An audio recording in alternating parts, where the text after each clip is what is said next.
আসসালামু আলাইকুম, স্বাগত জানাচ্ছি আন্তর্জাতিক সংবাদে। সংবাদের শুরুতে থাকছে সংবাদ শিরোনাম।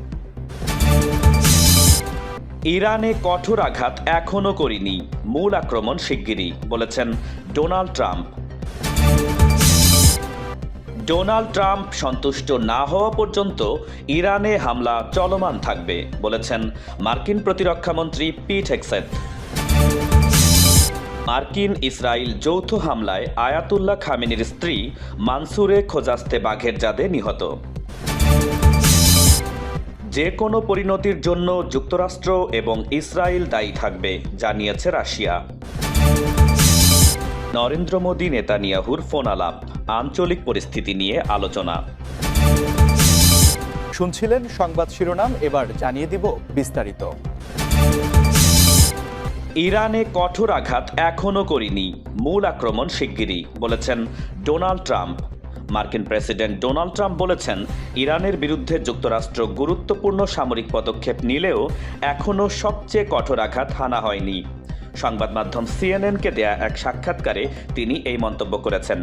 ডোনাল্ড ট্রাম্প জানিয়েছেন, মার্কিন বাহিনী পরিকল্পনা অনুযায়ী অভিযান পরিচালনা করছে এবং পরিস্থিতি ঘনিষ্ঠভাবে পর্যবেক্ষণ করা হচ্ছে। তিনি বলেছেন, যুক্তরাষ্ট্রের সামরিক সক্ষমতা অত্যন্ত শক্তিশালী এবং প্রয়োজনে আরও বড় পদক্ষেপ নেওয়ার প্রস্তুতি রয়েছে। তবে একই সঙ্গে তিনি উল্লেখ করেছেন, যুক্তরাষ্ট্র চায় না এই সংঘাত দীর্ঘ সময় ধরে চলুক। পরিস্থিতি যেন নিয়ন্ত্রণের বাইরে না যায় সেদিকে সতর্ক নজর রাখা হচ্ছে বলে জানিয়েছেন তিনি। এছাড়া সামরিক পদক্ষেপের পাশাপাশি কৌশলগত এবং অন্যান্য বিকল্প ব্যবস্থাও বিবেচনায় রয়েছে বলে জানিয়েছেন ডোনাল্ড ট্রাম্প। আন্তর্জাতিক বিশ্লেষকরা মনে করছেন, যুক্তরাষ্ট্র এবং ইরানের মধ্যে উত্তেজনা মধ্যপ্রাচ্য সহ বৈশ্বিক রাজনীতিতে নতুন অনিশ্চয়তা তৈরি করতে পারে। পরিস্থিতি কোন দিকে মোড় নেয় তা এখন গভীরভাবে পর্যবেক্ষণ করছে বিশ্ব সম্প্রদায়।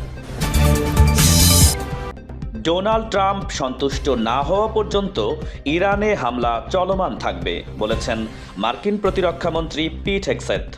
মার্কিন প্রতিরক্ষামন্ত্রী পিট হেগসেথ জানিয়েছেন, যুক্তরাষ্ট্রের প্রেসিডেন্ট ডোনাল্ড ট্রাম্প সন্তুষ্ট না হওয়া পর্যন্ত ইরানে হামলা চলমান থাকবে। তিনি বলেছেন, অভিযান কতদিন চলবে তা শুধুমাত্র ডোনাল্ড ট্রাম্পই নির্ধারণ করবেন। এটি 4 সপ্তাহ হতে পারে, 2 সপ্তাহ হতে পারে, আবার 6 সপ্তাহ হতে পারে, সময় কম বেশি হতে পারে। মার্কিন বাহিনীর চিফ অফ স্টাফের চেয়ারম্যান জেনারেল ড্যান কেইন যোগ করেছেন, ডোনাল্ড ট্রাম্প যতক্ষণ না মনে করবেন যে যুক্তরাষ্ট্র ইসরায়েল যৌথ অভিযানের সকল লক্ষ্য অর্জিত হয়েছে, ততক্ষণ অভিযান চলবে। মধ্যপ্রাচ্যের এই পরিস্থিতি এখন এক ভয়ঙ্কর অস্থিতিশীলতায় পরিণত হয়েছে।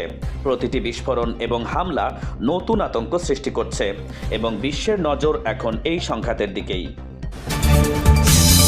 মার্কিন ইসরায়েল যৌথ হামলায় আয়াতুল্লাহ খামেনির স্ত্রী মানসুরে খোজাস্তে বাঘেরজাদে নিহত। মার্কিন ইসরায়েল যৌথ হামলায় আহত হয়ে চিকিৎসাধীন অবস্থায় ইরানের সর্বোচ্চ নেতা আয়াতুল্লাহ আলী খামেনির স্ত্রী মানসুরে খোজাস্তে বাঘেরজাদে নিহত হয়েছেন। রাষ্ট্রীয় সংবাদ মাধ্যমের বরাতে জানা গেছে, সাম্প্রতিক বিমান হামলার সময়ে গুরুতর আহত হন তিনি। তাকে দ্রুত হাসপাতালে নেওয়া হলেও চিকিৎসকদের সব প্রচেষ্টা ব্যর্থ হয়েছে। পরবর্তীতে তার মৃত্যুর বিষয়টি নিশ্চিত করা হয়েছে। উল্লেখ্য, আয়াতুল্লাহ আলী খামেনি দীর্ঘদিন ধরে ইরানের সর্বোচ্চ নেতা হিসেবে দায়িত্ব পালন করছেন। হামলার ঘটনার পর দেশ জুড়ে নিরাপত্তা জোরদার করা হয়েছে এবং রাজনৈতিক অঙ্গনে নতুন করে উত্তেজনা সৃষ্টি হয়েছে। এই ঘটনাকে কেন্দ্র করে মধ্যপ্রাচ্যে চলমান উত্তেজনা আরও বাড়তে পারে বলে মনে করছেন বিশ্লেষকেরা।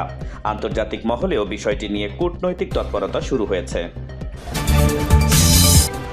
যে কোনো পরিণতির জন্য যুক্তরাষ্ট্র এবং ইসরায়েল দায়ী থাকবে, জানিয়েছে রাশিয়া। রাশিয়া ইরানে চালানো ইসরায়েল এবং যুক্তরাষ্ট্রের আগ্রাসনের তীব্র নিন্দা করেছে এবং বলেছে, আন্তর্জাতিক আইন এবং আঞ্চলিক স্থিতিশীলতার পরিপন্থী এই পদক্ষেপের যে কোনো নেতিবাচক পরিণতির দায় যুক্তরাষ্ট্র এবং ইসরায়েলের ওপরই পড়বে। রুশ পররাষ্ট্র মন্ত্রণালয় এক বিবৃতিতে স্পষ্ট করেছে, ইরানের ওপর হামলা আন্তর্জাতিক গুরুতর সংঘাত সৃষ্টি করতে পারে এবং পরিস্থিতি আরও ভয়াবহ পর্যায়ে পৌঁছতে পারে।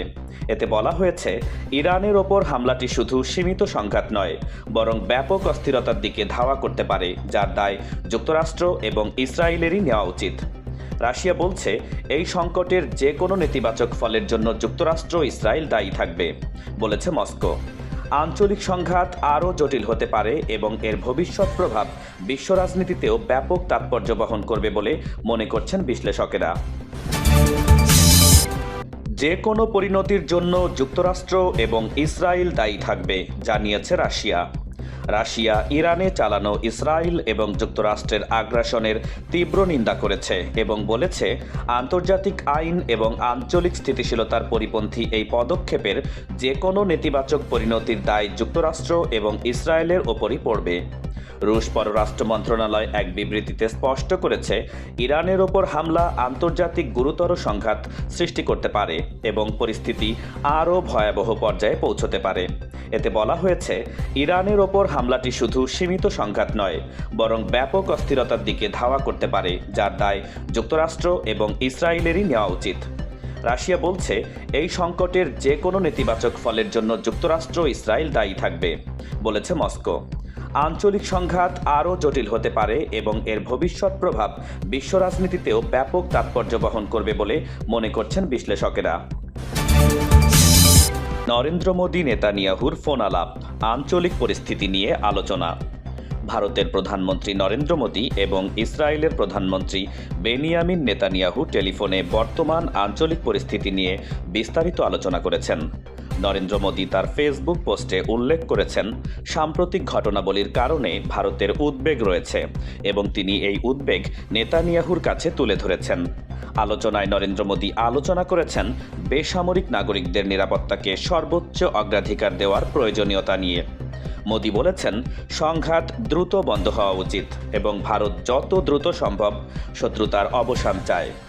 ভারত সবসময় মধ্যপ্রাচ্যে শান্তি, সংলাপ এবং কূটনৈতিক সমাধানের পক্ষে অবস্থান নিয়ে আসছে এবং সাম্প্রতিক পরিস্থিতিতেও একই নীতি বজায় রেখেছে।